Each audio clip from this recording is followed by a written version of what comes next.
સજીવો એટલે કે પ્રોકેરિયોટ્સ માટે, બરાબર.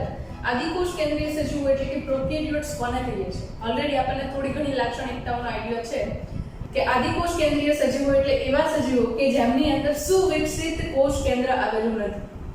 એમની અંદર જેનેટિક દ્રવ્ય તરીકે ડીએનએ તો છે જ, પણ અહીંયા આગળ એમને કવર કરતું હોય એવા પ્રકારનું કોષ કેન્દ્ર પટલ એટલે કે ન્યુક્લિયર એન્વેલોપ છે એ એબ્સેન્ટ છે, ગેરહાજર છે. તો આ કોઈ પણ આદિકોષ કેન્દ્રીય સજીવ છે એની મુખ્ય લાક્ષણિકતા છે જે આપણને ઓલરેડી આઈડિયા છે. સો ફોર એક્ઝામ્પલ અહીંયા આગળ જોઈએ આપણે, ધારો કે આ જે છે કોઈ પણ આદિકોષ કેન્દ્રીય સજીવ છે એનું જેનેટિક દ્રવ્ય ડીએનએ છે, રાઈટ. હવે વાત થઈ એ મુજબ કે એમની ફરતે કોઈ પણ પ્રકારનું આવરણ નથી, પણ અહીંયા આગળ આખો જે સજીવ છે એને કવર કરતું હોય એવા પ્રકારે કોષ રસ પટલ છે એ હાજર છે, બરાબર. કોષ રસ પટલ છે એ હાજર છે. એનો મતલબ એવો થયો કે કોષ રસ પટલ છે એટલે અહીંયા આગળ કોષ રસ પણ હાજર હશે જે આધારક તરલ દ્રવ્ય તરીકે વર્તે છે, જ્યાં આગળ મોટા ભાગની બધી જ જૈવ રાસાયણિક પ્રક્રિયાઓ છે એ પરફોર્મ થતી હોય છે, રાઈટ. આ જે એરિયા છે પર્ટિક્યુલરલી કોષ રસ નો વિસ્તાર થયો અને એને જે કવર કરે છે એ એરિયા થયો કોષ રસ પટલ. હવે જ્યારે આદિકોષ કેન્દ્રીય સજીવોની વાત કરીએ છીએ ત્યારે એની અંદર મોટા ભાગે જેટલા પણ પ્રકારના બેક્ટેરિયા આવે છે બધા જ બેક્ટેરિયા છે એનો સમાવેશ એમાં થાય છે, બરાબર. અને એમાં પણ ખાસ કરીને વાત કરીએ તો એક છે પ્લુરોન્યુમોનિયા લાઇક ઓર્ગેનિઝમ PPLO. નામ યાદ રાખો ખાસ, પ્લુરોન્યુમોનિયા લાઇક ઓર્ગેનિઝમ્સ, બરાબર. PPLO નો ફૂલ ફોર્મ કરીએ આપણે તો પ્લુરોન્યુમોનિયા લાઇક ઓર્ગેનિઝમ્સ છે. ખાસ તમને આ એક માર્કના ક્વેશ્ચનની અંદર નીટ કે બીજી કોઈ પણ એક્ઝામની અંદર તમને પૂછાઈ શકે છે, બરાબર, કે PPLO છે એનું પૂરું નામ શું છે. હવે ખાસ કરીને તમને યાદ હોય તો આપણે માઇકોપ્લાઝ્મા કરીને એક સજીવો જોઈએ. આ તમને યાદ હશે ચેપ્ટર નંબર 2 ની અંદર આપણે ક્લાસિફિકેશનમાં જોઈ ગયા માઇકોપ્લાઝ્મા. અને આ માઇકોપ્લાઝ્મા છે એની લાક્ષણિકતા હતી કે કોષ દિવાલ ધરાવતા નથી. કોષ દિવાલ ધરાવતા નથી, બરાબર. કોષ દિવાલ ન ધરાવતા હોય એવા પ્રકારના સજીવો તરીકે અહીંયા આગળ માઇકોપ્લાઝ્મા હાજર છે, બરાબર. હવે માઇકોપ્લાઝ્મા જે છે એને હું PPLO છે એનો એક પાર્ટ છે કહી શકું. એટલે કે PPLO પ્લુરોન્યુમોનિયા લાઇક ઓર્ગેનિઝમ્સ આ બધા જ એવા પ્રકારના બેક્ટેરિયલ સજીવો છે કે જે પોતે કોષ દિવાલ ધરાવતા નથી. અને ખાસ કરીને અહીંયા આગળ ન્યુમોનિયાની વાત થઈ છે, બરાબર. તો ન્યુમોનિયા જે છે એ ફેફસાની અંદર થતો એક પ્રકારનો રોગ છે. આમ જોઈએ તો સૌથી પહેલા આ પ્લુરોન્યુમોનિયા લાઇક ઓર્ગેનિઝમ છે એની શોધ ક્યાંથી થઈ હતી તો કે જે પ્રાણીઓ છે, બરાબર, જે ચરતા પાલતુ પ્રાણીઓ છે એમના ફેફસાની અંદર જે ગ્લુકોઝાનું લેયર હોય, શ્લેષ્મા સ્તરનું આવરણ છે, ત્યાં આગળ સૌથી પહેલા આ PPLO ઓર્ગેનિઝમ્સ છે એમની શોધ થઈ હતી. એમની ડિસ્કવરીઝ ત્યાંથી આપણને મળેલા માઇકોપ્લાઝ્મા, બરાબર. એટલે જે સજીવો છે કે જેમની અંદર તમને કોષ દિવાલ જોવા મળતી નથી એવા પ્રકારના બેક્ટેરિયા એટલે કે પ્રોકેરિયોટિક કોષો જે છે એમને આપણે PPLO ની અંદર મૂકીએ છીએ, બરાબર. આ પ્રાઇમરી ઇન્ફોર્મેશન થઈ ગઈ તમને PPLO ને લઈને. હવે એના ઉપરાંત જોઈએ તો બેક્ટેરિયા જે છે એને ઓલરેડી આપણે સ્ટડી કરી ચૂક્યા છે, બરાબર. ઘણા બધા અલગ અલગ પ્રકારના બેક્ટેરિયા હતા જેમાં કદ અને આકારને લઈને વિવિધતા જોવા મળે છે. બેક્ટેરિયામાં કદ અને આકારને લઈને વિવિધતા જોવા મળે છે. કદ અને આકારમાં જોવા મળતી વિવિધતાના આધારે આપણે બેક્ટેરિયા જે છે એમને ગોલાણુ, ગોળાકાર, સ્ફેરિકલ, સરપાણુ, સ્પાઇરલ શેપ, વક્રાણુ, કોમા શેપ, બરાબર, અને દંડાણુ, દંડાકાર, બરાબર. સ્ફેરિકલ બેક્ટેરિયા છે કે આવા પ્રકારના આપણે ઓલરેડી જોઈ ગયા હતા. સરપાણુ જે છે એની અંદર કંઈક આવા બેક્ટેરિયા આપણે ચેપ્ટર નંબર 2 ની અંદર ઓલરેડી જોઈ ચૂક્યા હતા, બરાબર. વક્રાણુ જે છે એની અંદર કોમા શેપના એટલે કે આપણે અલ્પવિરામ પ્રકારના જે બેક્ટેરિયા છે એને ઓલરેડી જોઈ ચૂક્યા છીએ. અને દંડાણુ છે એની અંદર સિમ્પલ આવા રોડ શેપ એટલે કે દંડ જેવા આકારના બેક્ટેરિયા છે જોવા મળે છે. એટલે આકારમાં જોવા મળતી વિવિધતાને આધારે બેક્ટેરિયા જે છે એમના મુખ્યત્વે આ ચાર પ્રકારની અંદર ઓળખી શકીએ આપણે: ગોલાણુ, સરપાણુ, વક્રાણુ, દંડાણુ, રાઈટ? ઓકે, હવે જોઈએ મૂળભૂત રીતે બેક્ટેરિયા જે છે એમની અંદર કયા પ્રકારના સંરચનાની અંદર ઘટકો આવેલા હોય એ, રાઈટ? પહેલી વાત કરી લીધી આપણે કહ્યું તો કે આજે પહેલા આપણે દેખાડ્યું છે એ શું છે તો કે ન્યુક્લિયોઇડ એટલે કે જનૈનિક દ્રવ્ય છે બેક્ટેરિયાનું.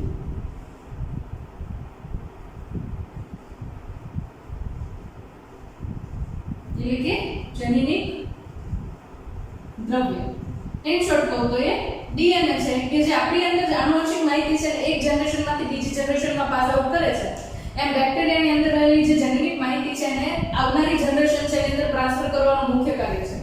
બીજી વસ્તુ ડીએનએ જે છે ચોક્કસ રીતે ચયાપચયિક પ્રક્રિયાઓ છે એને કંટ્રોલ કરવાનું કામ કરે છે અને આપણને ઓલરેડી ખબર છે કે કોઈ પણ સજીવનો કોષ હોય તો એનો હેડક્વાર્ટર કોણ હોય તો કે જે ડીએનએ ધરાવતું કોષ કેન્દ્ર હોય એ, અને અહીંયા આગળ આ કેસની અંદર બેક્ટેરિયાની અંદર જે ન્યુક્લિયોઇડ છે કે જે કોષ કેન્દ્ર નથી ધરાવતું પણ માત્ર ને માત્ર જનૈનિક દ્રવ્ય સ્વરૂપે જથ્થો આવેલો છે એ, રાઈટ? આ જે છે મુખ્ય લાક્ષણિકતા તરીકે આ બેક્ટેરિયા જે છે એની અંદર જોઈ શકીએ છીએ. આના ઉપરાંત આપણે વાત કરી એ મુજબ અહીંયા આગળ આ જે સંરચનાઓ છે એને આપણે કહીએ છીએ કોષરસ, જેને ઇંગ્લિશમાં કહેવાય સાઇટોપ્લાઝમ. બરાબર? કોષરસ જે છે એની અંદર અલગ અલગ પ્રકારની અંગિકાઓ આવેલી હોય છે અને એ અલગ અલગ પ્રકારની અંગિકાઓ જે છે એ અલગ અલગ પ્રકારના કાર્યો કરશે જે ચયાપચયની પ્રક્રિયાની અંદર મદદ કરશે. એની બાઉન્ડરીના ફોર્મમાં એટલે કે બાહ્ય આવરણ સ્વરૂપે તમે જુઓ છો એને આપણે કહીશું કોષરસ પટલ. કોષરસ પટલ એટલે કે સાઇટોપ્લાઝમિક મેમ્બ્રેન.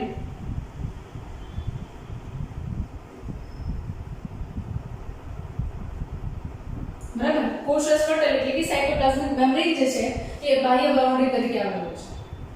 પણ અહીંયા આગળ અલગ અલગ રીતે વાત કરીએ તો બીજી ઘટક સંરચનાઓ છે એ પણ આવેલી હોય છે અને એ ઘટક સંરચનાઓ તરીકે શું હોય છે તો કે એની અંદર તમને કોષરસ પટલ ઉપરાંત બીજા 3 અલગ અલગ આવરણ જોવા મળે છે. આમ જોઈએ તો 3 અલગ આવરણ જે છે એમાં સૌથી બહારનું જે આવરણ છે એ ગ્લાયકોકેલિક્સ નામના દ્રવ્યનું બનેલું હોય છે. બરાબર? સૌથી બહારનું જે આવરણ છે એ ગ્લાયકોકેલિક્સ નામના દ્રવ્યનું બનેલું હોય છે, જે ઓલમોસ્ટ કહું તો કોષ દિવાલની બહારની બાજુ આવેલું છે. બરાબર? ઓકે. ગ્લાયકોકેલિક્સ જે છે એ પ્રોટીનના ઘટકો એટલે કે એમિનો એસિડ મિશ્રિત કાર્બોદિત પદાર્થો છે એના વડે બનેલી સંરચના છે, જેના વિશે આપણે ડિટેલમાં ચર્ચા આપણે ચેપ્ટર નંબર 9 ની અંદર કરશું કે રાસાયણિક બંધારણ એનું કેવું છે, રાઈટ? પણ અત્યારે તમારે યાદ રાખવાનું છે કે બેક્ટેરિયાની અંદર સૌથી બહારનું જે આવરણ છે એને આપણે નામ આપીએ છીએ ગ્લાયકોકેલિક્સ.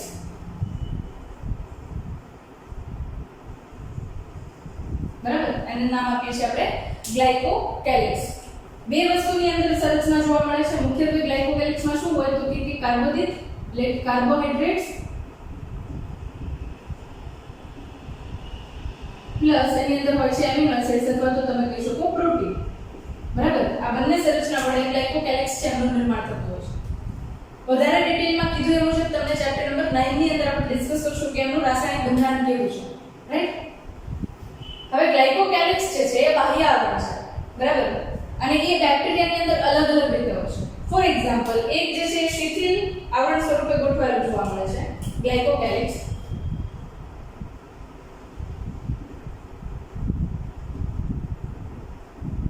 બરાબર? અને બીજું એક સખત આવરણ સ્વરૂપે જોવા મળે છે.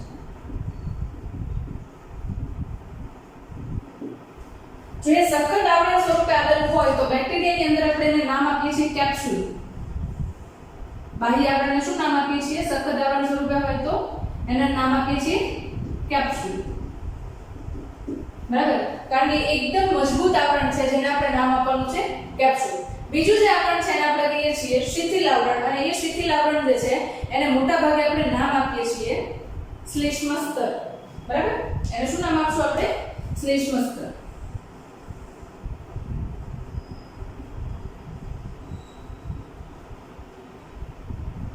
બરાબર? તો આ બે મુખ્ય ગ્લાયકોકેલિક્સના આધારે આપણે નામ આપ્યું છે. ઓકે. આના ઉપરાંત ત્રીજી સંરચના જોઈએ તો અહીંયા બેક્ટેરિયા જે છે આની અંદર જોવા મળતી સંરચના છે એ કોષ દિવાલ છે.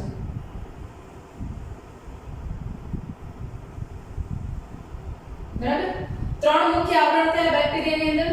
સૌથી બહારનું ગ્લાયકોકેલિક્સ, સેકન્ડ જે છે એ કહીશું આપણે સેલ વોલ એટલે કે કોષ દિવાલ, સેલ વોલ, અને થર્ડ જે છે એને કહીએ છીએ આપણે પ્લાઝ્મા મેમ્બ્રેન એટલે કે કોષરસ પટલ. બરાબર, આ ત્રણ સંરચનાઓ છે મુખ્યત્વે બેક્ટેરિયાની અંદર બાહ્ય આવરણ સ્વરૂપે છે. બરાબર, નેક્સ્ટ અંદરની તરફ જોઈએ તો અહીંયા આગળ સંરચનામાં તમે એક ન્યુક્લિક એસિડ એટલે કે જનનિક દ્રવ્ય તરીકે ડીએનએ જુઓ છો, ન્યુક્લિયોઇડ તરીકે. પણ બીજી એક સંરચના તરીકે અલગથી સર્ક્યુલર ડીએનએ આવેલા હોય, ગોળાકાર સ્વરૂપે અહીંયા આગળ ડીએનએ આવેલા હોય છે. અને આ ડીએનએ જે છે કે જે વલય આકારે ગોઠવાયેલા છે, બરાબર, એને આપણે નામ આપીએ છીએ પ્લાઝમિડ. શું કહીશું એને? પ્લાઝમિડ. બીજું કહીએ તો શું કહી શકાય? તો કે વલયાકાર ડીએનએ અથવા તો હું એને સર્ક્યુલર ડીએનએ પણ કહી શકું છું. બરાબર, ઓકે. હવે આ પ્લાઝમિડ જે છે એક પ્રકારે ડીએનએ છે, અને એ ડીએનએ જે છે એની ચોક્કસ લાક્ષણિકતા છે કે પરજાત ડીએનએ ની સાથે મિશ્રિત થાય છે અને એના વડે એ પોતે આપણને ઘણી બધી રીતે ઉપયોગી બને છે. આના ઉપરાંત એક લાક્ષણિકતા તરીકે જોઈએ તો બેક્ટેરિયાને કેવી રીતે હેલ્પફુલ થાય છે, મદદરૂપ થાય છે? તો કે પ્રતિજૈવિક દ્રવ્યો સામે પ્રતિરોધ ધરાવે છે. મુખ્યત્વે પ્લાઝમિડનું બેક્ટેરિયામાં કાર્ય શું છે? તો કે પ્રતિજૈવિક દ્રવ્ય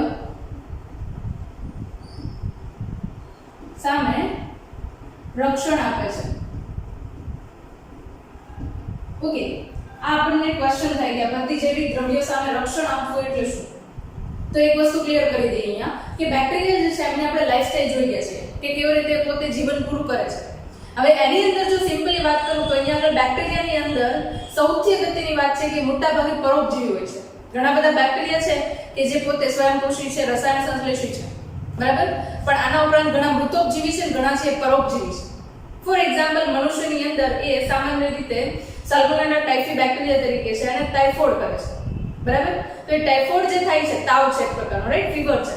તો એ ટાઇફોઇડ થાય છે કોના કારણે થાય છે? તો કે સાલ્મોનેલા ટાઇફી પ્રકારના એક બેક્ટેરિયા છે.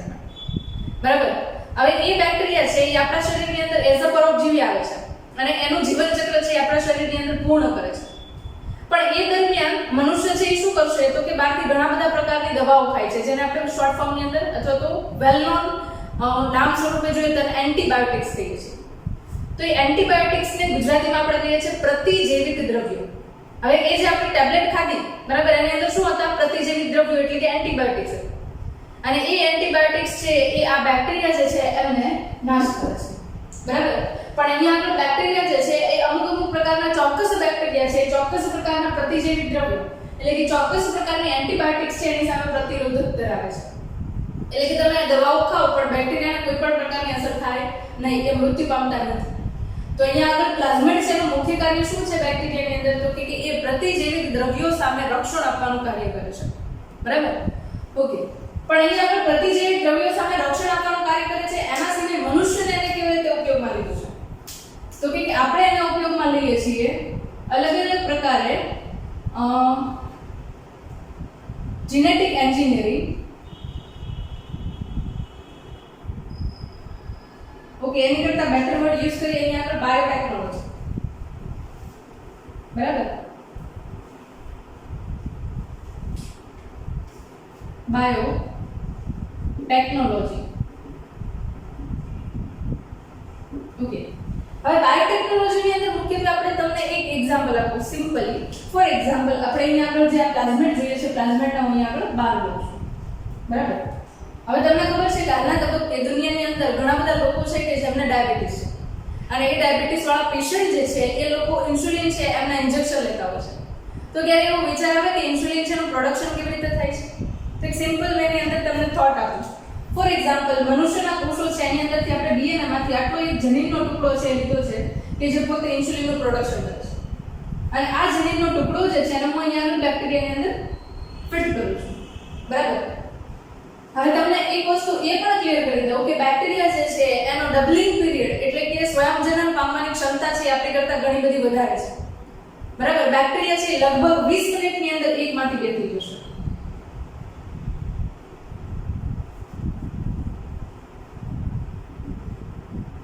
બરાબર, હવે આ આપણા માટે સૌથી મોટી વાત છે. બરાબર, એની અંદર કોષ વિભાજનનો સમયગાળો છે એ ખૂબ ઓછો છે. ઓછા સમયની અંદર એ સંતતિનું નિર્માણ કરી દેશે. તો આપણે કોઈ બેક્ટેરિયાની અંદર આ ઇન્સ્યુલિનનું ઉત્પાદન કરતું હોય એવા પ્રકારનું જનીન ડીએનએ ની અંદર ફિટ કરી દીધું અને એ જનીન છે એ દર વખતે આપણને કોઈ પણ પ્રકારના પ્રતિજીવી દ્રવ્યો, અહીંયા એક્ઝામ્પલ તરીકે ઇન્સ્યુલિન લીધું છે તો એ ઇન્સ્યુલિનનું આપણને પ્રોડક્શન કરીને આપશે. પછી આપણી પાસે અલગ અલગ પ્રકારની જે રાસાયણિક પદ્ધતિઓ છે કે જેમના વડે આ ઇન્સ્યુલિનને આપણે અલગ કરીએ છીએ અને એ ઇન્સ્યુલિનને બોટલની અંદર ભરીને પેશન્ટ સુધી પહોંચાડીએ છીએ. રાઈટ? તો સૌથી મોટું જે બાયોટેકનોલોજી આગળ વધી છે એમાં સૌથી વધુ ફાળો આપતો હોય તો કોણ છે તો કે પ્લાઝમિડ છે. આને લઈને તમે 12th ની અંદર ચેપ્ટર નંબર 11 અને 12 બાયોટેકનોલોજી છે એની અંદર ચોક્કસ રીતે ભણવાના છો, જ્યાં આગળ તમારો આખો કોન્સેપ્ટ છે આ ક્લિયર થઈ જશે.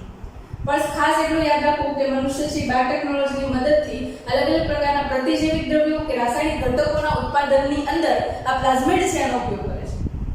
બરાબર? ઓકે, તો આ તો આપણે વાત કરી મુખ્યત્વે અંતસ્થ સંરચના છે એની. પણ અહીંયા આગળ અંગિકાની બાબતમાં વાત કરીએ તો કે માત્ર એક જ એવી અંગિકા છે કે જે સુકોષ કેન્દ્રીય કોષમાં હોય અને એ આદિકોષ કેન્દ્રીય કોષમાં હોય. બરાબર? એટલે કે બંનેની અંદર કોમન હોય એવા પ્રકારની, પણ બંધારણની દ્રષ્ટિએ બંને અલગ અલગ જ છે. રિબોસોમ્સ જ્યારે આપણે સ્ટડી કરીએ ત્યારે પાછો આઈડિયા ક્લિયર કરીશું તમને. ફોર એક્ઝામ્પલ અહીંયા આગળ આ રિબોસોમ્સ તરીકે સંરચનામાં આવેલી છે, જે આદિકોષ કેન્દ્રીય સજીવો અને સુકોષ કેન્દ્રીય સજીવો છે બંનેની અંદર તમને રિબોસોમ્સ છે જોવા મળશે. આ ખાસ યાદ રાખો. કઈ એવી અંગિકા છે કે જે તમને આદિકોષ કેન્દ્રીય કોષ અને સુકોષ કેન્દ્રીય કોષમાં જોવા મળે છે તો તમને ખબર હોવી જોઈએ એ છે રિબોસોમ્સ, અને ઇંગ્લિશમાં પણ રિબોસોમ્સ જ કહેવાય છે. બરાબર? તો આ એક કોમન લાક્ષણિકતા થઈ કે જે આદિકોષ કેન્દ્રીય અને સુકોષ કેન્દ્રીય કોષ બંનેની અંદર જોવા મળે છે. રિબોસોમ્સનું મુખ્ય કાર્ય પ્રોટીન સંશ્લેષણની પ્રક્રિયામાં ભાગ ભજવવો આ છે. બરાબર? ઓકે, હવે આના સિવાય બીજી બેક્ટેરિયાની અંદર કયા પ્રકારની અંગિકા હોય છે? તો એક અંગિકા છે જેને આપણે નામ આપીએ છીએ મેસોસોમ્સ.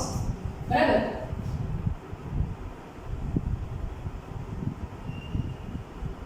અને આ મેસોસોમ્સ છે એ કોષરસ પટલ જે છે એનું એક પ્રકારનું અંતર્વલય છે. તમે જોયું હોય તો આ બ્લેક કલરનું મેમ્બ્રેન છે શું છે તો કે કોષરસ પટલ છે. અને એ કોષરસ પટલ જે છે એની અંદરથી અંદરની તરફ એક સંરચના લંબાય છે જેને આપણે નામ આપીએ છીએ મેસોસોમ.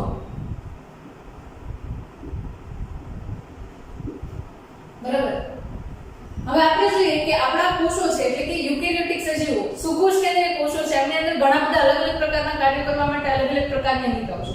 ફોર એક્ઝામ્પલ પ્રોટીન સંશ્લેષણ માટે મુખ્યત્વે ખરબચડી અંતઃકોષરસ જાળ એટલે કે રફ એન્ડોપ્લાઝમિક રેટિક્યુલમ, લિપિડના ચયાપચય માટે તો કે લીસી અંતઃકોષરસ જાળ એટલે કે સ્મૂથ એન્ડોપ્લાઝમિક રેટિક્યુલમ. એના પછી જોઈએ તો કણાભસૂત્ર છે એ આપણું પાવર હાઉસ છે કે જે એનર્જી પ્રોડક્શન કરશે. ક્લોરોપ્લાસ્ટ છે એટલે કે હરિતકણ જે છે એ શું કરશે તો કે પોતે પ્રકાશ સંશ્લેષણની પ્રક્રિયા વડે ખોરાક બનાવવામાં મદદ કરશે. રાઈટ? તો આ રીતે તમે જુઓ તો ઘણા બધા અલગ અલગ પ્રકારની અંગિકાઓ આપણા કોષની અંદર છે. પણ મુખ્યત્વે અહીંયા આગળ મેસોસોમ છે એનું મુખ્ય ફંક્શન બધા જ પ્રકારના કાર્યોને આવરી લે.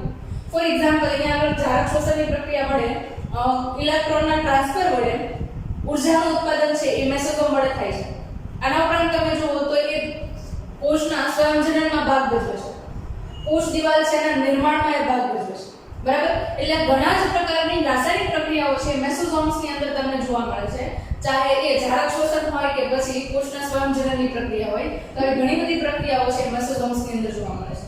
બસ એટલું યાદ રાખવાનું છે કે અંતસ્થ આવરણ તરીકે જે કોષરસ પટલ આવેલું છે, કોષરસ પટલ જે છે અંતઃવલન પામે છે અને ચોક્કસ પ્રકારની પટલમય સંરચના બનાવે છે જેને આપણે નામ આપીએ છીએ મેસોસોમ્સ. રાઈટ? જે મુખ્યત્વે આ કોષની અંદર જેટલા પણ અગત્યના કાર્યો છે બધા જ કાર્યોની અંદર ભાગ ભજવે છે. રાઈટ? ઓકે, રિબોસોમ્સ માટે વાત કરી આપણે, મેસોસોમ્સ માટે વાત કરી, પણ અહીંયા આગળ હજી એક વસ્તુ છે એના માટે આપણે વાત કરવાની છે જે છે ગ્રામ નેગેટિવ અને ગ્રામ પોઝિટિવ બેક્ટેરિયા. આ આપણને ખાસ ખબર હોવી જોઈએ.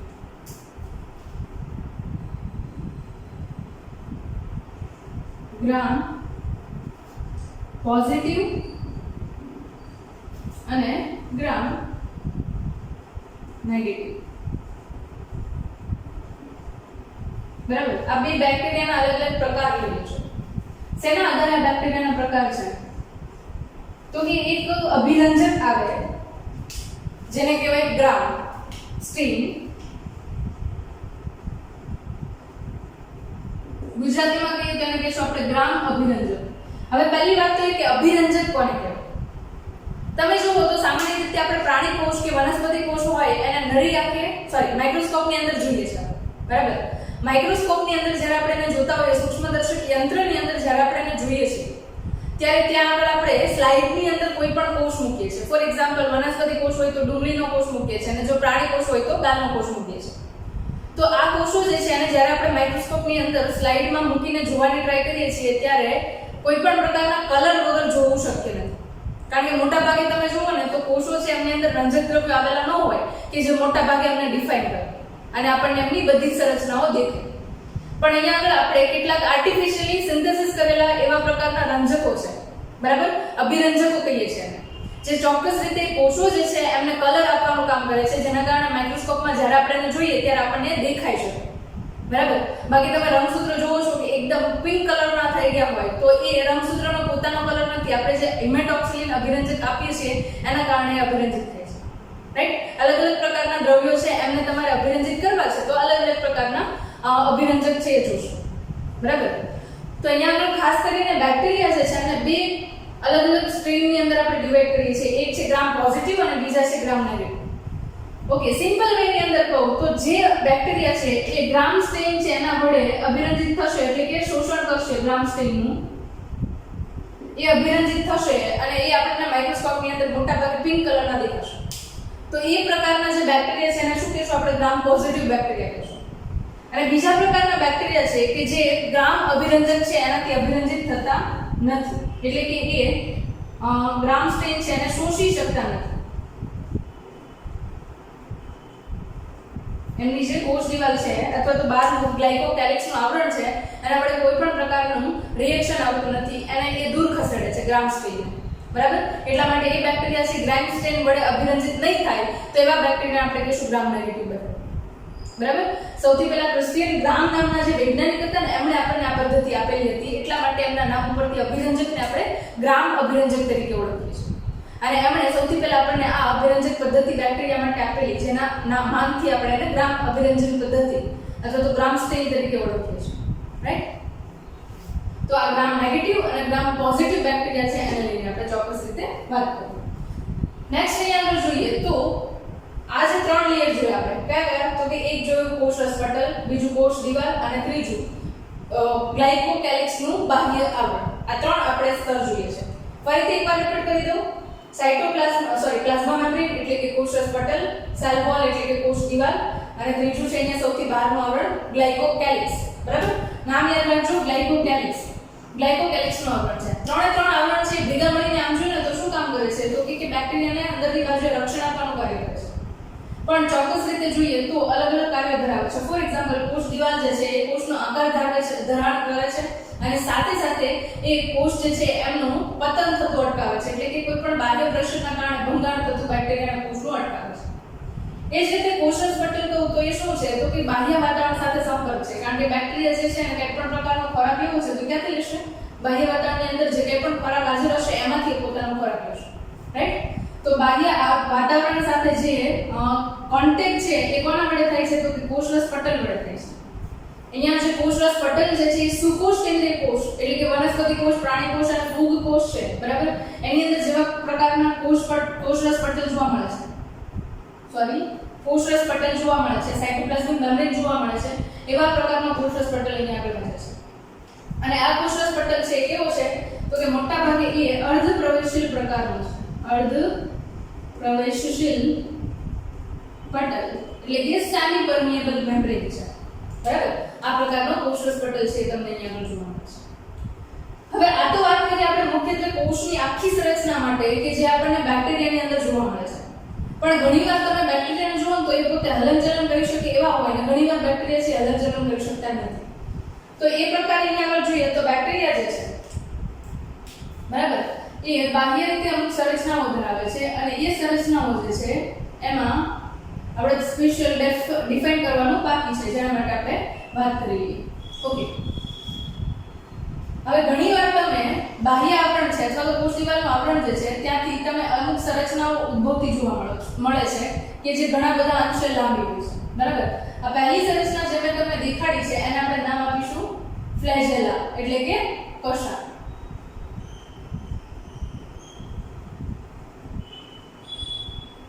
આ એક પ્રકારે હલ્લેસા જેવું કાર્ય કરે છે. જે બેક્ટેરિયાની અંદર મૂવમેન્ટ ક્રિએટ કરશે અને એક જગ્યાએથી બીજી જગ્યાએ હલનચલન કરવા માટે ઉપયોગી બનશે. હવે કશા જોઈએ ને તો મુખ્યત્વે 3 ભાગની બનેલી છે. સૌથી પહેલા છે બેઝલ પાર્ટ છે, બરાબર, એને આપણે કહીએ છીએ તલકાય. અથવા તો બેઝલ બોડી, ઇંગ્લિશમાં એને કહેવાય છે બેઝલ બોડી. બીજો જે ભાગ છે એને મુખ્યત્વે આપણે હૂક કહીએ છીએ. આટલો જે એરિયા છે એને આપણે હૂક કહીએ છીએ, અથવા એનું નામ આપીશું આપણે અંકુશ. અને ત્રીજો જે સૌથી લાંબો ભાગ જોવા મળે છે એને આપણે નામ આપીએ છીએ તંતુ, બરાબર. કશા જે છે મુખ્યત્વે 3 સંરચનાની બનેલી છે. કઈ તો કે સૌથી નીચે તલકાય એટલે કે બેઝલ બોડી, એના પછી અંકુશ એટલે કે હૂક, અને ત્રીજું જે છે એને કહીએ છીએ તંતુ એટલે કે ફિલામેન્ટ. માં ફિલામેન્ટ જે છે એ સૌથી લાંબી સંરચના છે જે મોટા ભાગનો કશાનો ભાગ છે એને ડિફાઇન કરે છે, રાઈટ. તો આ પ્રકારે 3 સંરચનાઓ તમને જોવા મળે છે કશાની અંદર. કઈ તલકાય, અંકુશ અને તંતુ. Basal body, hook and filament. આ 3 વડે આખી કશા જે છે એનું નિર્માણ થતું જોવા મળે છે. અને એ કશા જે છે એ કોષને એક જગ્યાએથી બીજી જગ્યાએ ટ્રાન્સફર થવું છે તો એના માટે સૌથી અગત્યની અને મદદરૂપ થાય એવા પ્રકારની સંરચના છે, રાઈટ. નેક્સ્ટ એના પછી વાત કરીએ તો અહીંયા આપણે બીજી સંરચના તરીકે આપણે વાત કરી શકીએ જે છે પીલી, જે બેક્ટેરિયાની અંદર એકથી વધારે સંખ્યાની અંદર હોઈ શકે છે. શું નામ આપીશું એને? પીલી. ઓકે. આ પીલી જે છે એ ચોક્કસ રીતે કહું તો ટેક્સ્ટબુક ની અંદર તમને ઇન્ફોર્મેશન નથી, પણ એક ડિફાઇન કરી દઉં અહીંયા કે જ્યારે બેક્ટેરિયા છે એ લિંગી પ્રજનનની પ્રક્રિયા કરે છે, બરાબર. ફોર એક્ઝામ્પલ આ એક બેક્ટેરિયા છે અને આ બીજું બેક્ટેરિયા છે. તો બંને બેક્ટેરિયા જ્યારે લિંગી પ્રજનનની પ્રક્રિયા કરે છે ત્યારે એમની વચ્ચે પીલીની જે સંરચના છે એક નલિકાકાર પોલી સંરચના છે જે વિશિષ્ટ પ્રકારના પ્રોટીનની બનેલી હોય એવા પ્રકારની પીલી સંરચના છે. તો અહીંયા આગળ જ્યારે લિંગી પ્રજનન કરે છે ત્યારે બેક્ટેરિયા જે છે અમુક પ્રમાણમાં જનનિક દ્રવ્ય જે છે એકબીજા સાથે અદલાબદલી કરે છે. તો એ પીલી મારફતે જે નલિકાકાર માર્ગ બને છે એના વડે એ એક જગ્યાએથી બીજી જગ્યાએ બેક્ટેરિયાની અંદર જનનિક દ્રવ્ય છે એને ટ્રાન્સફર કરે છે. તો પીલી છે એ મુખ્યત્વે લિંગી પ્રજનનની અંદર ડીએનએ ની આપલેની સાથે સંકળાયેલું છે, બરાબર. ત્રીજી અહીંયા આગળ સંરચના કહું તો એ ત્રીજી સંરચના તરીકે બેક્ટેરિયાની અંદર જે જોવા મળે છે એને આપણે કહીએ છીએ ફિમ્બ્રી, બરાબર. ઓકે. ફિમ્બ્રી જે છે એનું ચોક્કસ કાર્ય છે. ઘણીવાર તમે બેક્ટેરિયા જોવો તો એ પૂછશે પરોપજીવી તરીકે કોઈ સજીવના શરીરની અંદર. તો એ સજીવની અંદર જે ચોક્કસ પ્રકારે પેશી આવેલી છે એની સાથે ચોંટી રહેવા માટે જે સંરચના છે એને આપણે કહીએ છીએ પીલી, બરાબર. અથવા તો ઘણીવાર એવું બને કે એ વહેતા પાણીના ઝરણા હોય ત્યાં આગળ હાજર હોય બેક્ટેરિયા, અને એ બેક્ટેરિયા જે છે એ પથ્થર સાથે, ફોર એક્ઝામ્પલ આ પથ્થર છે તો એની સાથે પીલી જે છે એ સંરચના તરીકે આધાર આપવાનું કાર્ય કરશે, જે પથ્થર સાથે એક ધારો એને ચોંટાડીને રાખશે, બરાબર. તો મુખ્યત્વે બેક્ટેરિયા જુઓ તો એની અંદરની લાક્ષણિકતાઓ છે એને આપણે વાત કરી લીધી છે. આની અંદર આપણે કોષીય આવરણ અને તેનું રૂપાંતરણ શું હોય ને એની માટે પણ વાત કરી લીધી છે. ફોર એક્ઝામ્પલ અહીંયા કોષરસ પટલ, કોષ દિવાલ, ગ્લાયકોકેલિક્સ આ બધા બાહ્ય આવરણ છે. પીલી છે, ફિમ્બ્રી છે અને કશા છે, આ ત્રણે ત્રણ છે એ પણ એક પ્રકારે બાહ્ય આવરણ છે. હજી એક સંરચના છે કે જે હરિત દ્રવ્ય ધરાવતા હોય, સ્વયંપોષી સાયનોબેક્ટેરિયા હોય એમની અંદર જોવા મળતી સંરચના, બરાબર. અને ચોક્કસ રીતે અમુક પ્રકારે રંજક દ્રવ્યો ધરાવે છે અને એ રંજક દ્રવ્યો ધરાવતી જે સંરચના છે એમને આપણે નામ આપીએ છીએ ક્રોમેટોફોર. શું કહીશું એને? ક્રોમેટોફોર, બરાબર. તો ક્રોમેટોફોર જેવી સંરચના છે એ પણ તમને અહીંયા આગળ બેક્ટેરિયાની અંદર આવરણના રૂપાંતરણ તરીકે જોવા મળે છે. તો મુખ્યત્વે અહીંયા જોઈએ તો બેક્ટેરિયા જે છે એમને લઈને જેટલી પણ લાક્ષણિકતાઓ હતી એ મેં તમને ડિસ્કસ કરીને સમજાવવાની ટ્રાય કરી છે. છતાં પણ જો તમને કંઈ ડાઉટ રહી જાય તો કમેન્ટ્સ બોક્સમાં કમેન્ટ કરી શકો છો. હું ટ્રાય કરીશ કે તમારા કમેન્ટ્સના આન્સર આપી શકું.